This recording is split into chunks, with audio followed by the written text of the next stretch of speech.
cas, vous avez retracé les choses comme si j'y étais pendant ces 3 jours. Et je vous ai remercié. Mais avant de conclure, je vais donner d'abord la parole à M. Diallo de Tchaïfan pour qu'il tire ses conclusions, ses impressions, avant que moi je ne termine la séance. M. Diallo. demee nañu ko bëggee woon wone suñu mbégte que Tchaïfan jël si alalam participer si organisation atelier bi rëccu wuñu ñu ni tamit rëccu wuñu suñu teewaay te li ko waral aussi mooy ni ñu fi fekk ba nu fi njëkkee ñëw wax naa ko. Malem Hodar nous a donné une très bonne impression te looloo tax ñu sawar dellu si waat parce que impression bi jiitu te mu bari lu muy am mooy l'autorité administrative nekk si atelier bi du la fin. Des passés c'était la même chose préfet ak sous-préfet fii la ñu ne amul benn yoon bu mu tardé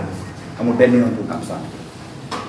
bii tamit c'est la même chose 3 jours yi amul benn yoon boo xam ne gisuñu leen fi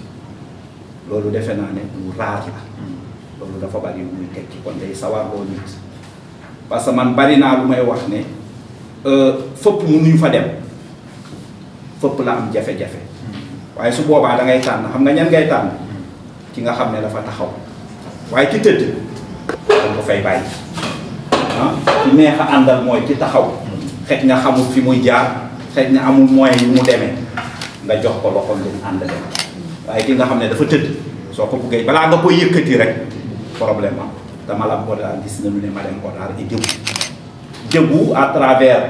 ses chefs de l'administration mais debout par rapport à ses services. Adji me disait ce matin est-ce que ni chef de service yi nekk fii est-ce que noonu la ñu nekk si yëpp département déjà c'est quelque chose de très important soo leen gisee ni ñuy def nga xam ne ils travaillent ensemble te loolu la ñuy wax travail en synergie multisectorialité bi loolu moo koy faciliter defe naa loolu c'est un qui qu'on le donne aussi aux représentants de l'État nan la ñu mun a def ba service yi yëpp peut-être nekk benn kër defe naa lii nii vraiment c'est un bon exemple da ngay ñëw nga sentir ko nga gis ko nga xam ko nga xam ne ñii dañoo liggéey ensemble. Préfet adjoint wax na ko vous avez une très bonne équipe une équipe de jeunes engagés dévoués parce que Malem Hodar aussi est un peu hostile au plan environnemental mais da ngay sentir si ñoom bëgg si li ñuy def et avec professionnalisme. Ça aussi, c'est le war nañu ko témoigner. Ñuy remercier aussi le ministère parce que ba nu leen ko waxee dans des délais courts dañu jël toutes les dispositions pour ñëw vraiment loolu ñu ko ñu si remercier. Loolu aussi dafay li muy wone rek mooy mesurer nañu seen responsabilité parce que lii dañu si am wàll boo xam ne bu am solo la. te itam bi ñu ñëwee wane nañ ko ci contribution yi ci discussion yi ci lépp wane nañ ko loolu kon ñu leen ci remercier ñuy wax ne Tchaïfan amul programme Malem Hodar waaye maa ngi ko doon wax ak Adji lépp loo xam ne mën nañu ko def pour jàppale Malem Hodar dinañu ci nekk projet la etc. on va voir nous avons Malem Hodar sur le cœur. Sur le cœur. Ñu ngi ñaan yàlla mooy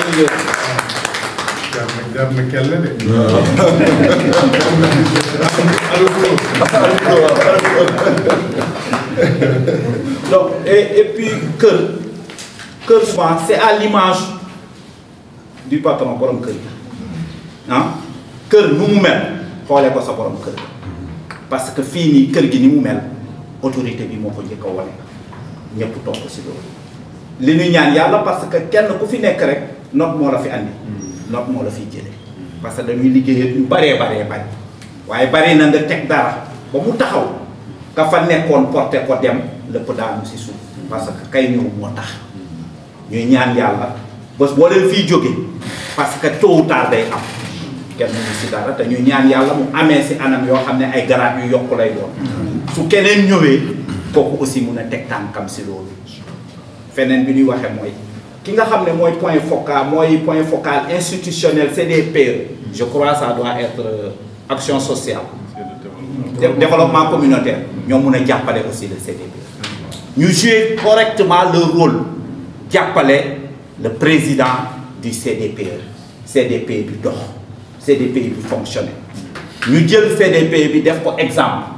parce que tey bugguñu avec l'investissement waxuma xaalis mais en termes d'investissement humain temps et cetera li ñu def ñu jël ko bàyyi ko ci ay biir jiwaat dafa war a am un impact positif ba nga xam ne Malem Hodar mën nañu ko citer en exemple mu doon une référence dans le domaine de la protection de l'enfant nous en avons besoin parce que ñun ñi nga xam ne ñun ñooy mag kenn ku ci nekk na ci jàpp ne xam-xam bu mu jëlee ci lii lu mu ci jëlee mu tuuti mu faj ci benn soxla na jàpp ne xale yee tax xale yi ñoo tax comme xale yi ñoom ñoo tax nañu def loo xam ne dafay aar xale yi c'est-à-dire ñun ku ñu ci fay dërëm que ça soit le ministère que ça soit ñun ci barke xale yi la ci barke xale yi ñuy liggéeyal xale yooyu ñoo tax tey ñun ñu jël ñu caay fan ñuy liggéey xale yooyu moo nekk au centre xale yi suñu ko mënaloon seen bopp duñu fi nekk parce que dañu ko mënalul seen bopp am ñu leen koy defal kon nañu bàyyi loolu xel préfet am na lu ñu fi jëlee loo xam ne tey waruñoo toogati di xaar sensibilisation bi kenn ku ci nekk defe naa li nga xam ne moom la ñu fi def comme simulation lan lay wone ñun en tant que parent am na lu ñu war a def suñu kër yi am na taxawaay bu ñu war a am en tant que acteur ci biir communauté bi am na liggéey bu ñu war a def am na taxawaay bu ñu war a am parce que xale yi dafa doy métital bi bari na problème yi bari na te réew mënuñu ko tabax ci loolu réew dañu koy tabax ci xale yoo xam ne dañ leen a préparer te xale il faut que première préparation bi moo ñu protéger nañ leen protéger kenn ku ci nekk na da nga ci am une responsabilité suñu fi jógee ku nekk dafa war a toog ci biir néegam ne man qu'est-ce que je suis en train de faire pour li tax ñu jox ma lii maa ngi koy def ne mu wàññi ñun ñëpp ñu jàpp ci su fekkee mën na nekk préfet simulation bi nu fi def bu fekkee mën na ne dañu ko waroon a jël def ci benn montage di ko jàllale ci rajo yi fi ne di ko jàllale parce que dañu ko dund simulation la mais da nga koy dund te gis nga ni nga koy dund dafa am lu muy def ci yow xam ne te am na ay responsable am na ay problème war a kii loolu vraiment suñu ci mënee liggéey fi may terminer préfet vraiment au nom de Thiaye Fall au nom du directeur national au nom du directeur des programmes vraiment kontaan nañu am nañu satisfaction donc toujours dama koy wax on prend pas d'engagement mais de toute façon incha allah rabbi Thiaye Fall lu mu mun a def pour accompagner leen pour dina ko ak dina ko def incha allah je vous remercie. Nous avons participé à 3 jours d'atelier avec Thiaye Fall, accompagné par le ministère de la Santé, de l'Action sociale et le ministère de la Famille et des Solidarités. Vraiment, nous avons eu à travailler, comme nous l'avons si bien dit dans le CDR, sur l'harmonisation des outils. Maintenant, au CDP, comité départemental de protection des enfants, d'avoir un outil de travail. Et depuis l'entame de l'atelier, nous sommes revenus sur ce qu'on appelle un guide vraiment très extraordinaire, un guide pratique sur l'accompagnement psychosocial des enfants victimes.